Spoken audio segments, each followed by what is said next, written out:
of Dallas to explain the bill.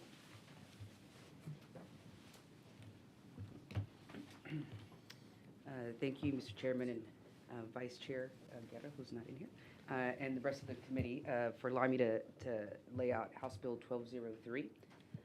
Currently, Texas has the highest rate of food insecurity in the United States. Rural and urban communities, South Texas and urban centers face some of the highest rates of food insecurity because of limited access to affordable and nutritious foods. In the 87th legislature, I passed a rider that directed the Department of Agriculture to do a study of food access across the state. And this bill was a recommendation from the Department of Agriculture as a result of their study. And so what HB 1203 does, it creates the Office of Food System Security and Resiliency within the Department of Agriculture. The Office of Food System Security and Resiliency would collaborate with industry professionals and farmers to ensure Texas efficiently meets the state's needs. The office would promote farm-to-table and farm-to-market food points to encourage local farmers to work with their community and empower farmers to work with state agencies, local governments, and school districts to research and establish best practices to get local nutritious foods to serve their community best. The House passed this bill last session with bipartisan support from Chairman Guillen as a joint author as well. Unfortunately, did not get through the Senate. And so if there are no questions for me, I will reserve my right to close.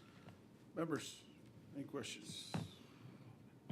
Yes, Representative McLaughlin. So with the current budget within the Department of Agriculture been enough to maintain the operations of this office? I'm sorry? The current budget within the Department of Agriculture be enough to maintain the office that you're wanting to create? Well, it's not creating a whole new, I mean, I guess it's within there, but within the study would be to have 2 extra staffers. And so there is a fiscal note of $535,000 for the biennium. And that would be to pay for the 2 additional staffers. Okay.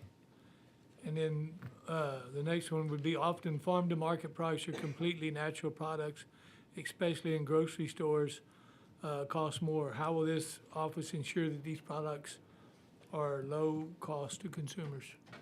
It's by bringing these different folks together, like local farmers, things of that nature.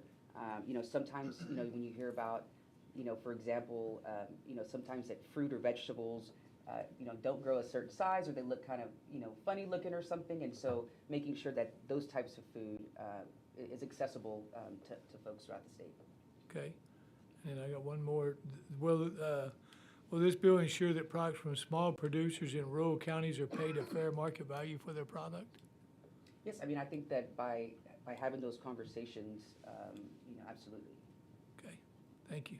Thank you. Members, any other questions? I have one. Yeah, Representative Hopper. Yeah, so do you see that there's any overlap currently with any other programs in the Texas Department of Agriculture that kind of handle some of this stuff, like the Food and Nutrition Division? How do you see do you see those overlaps exist? And if not, do you think that there's a role for this new division apart from what exists right now?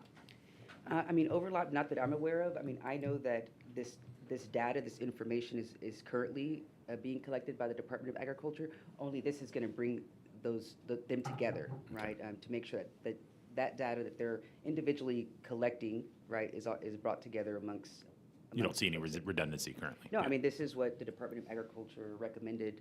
Good.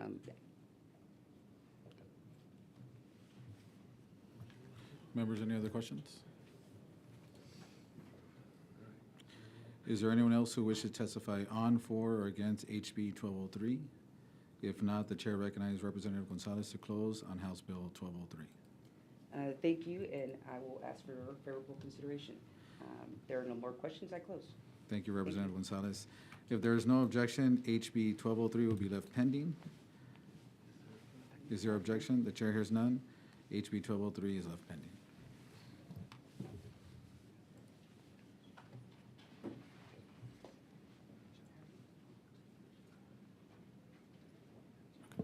Members, at this time, we're going to stand at ease just as we await Representative Gonzalez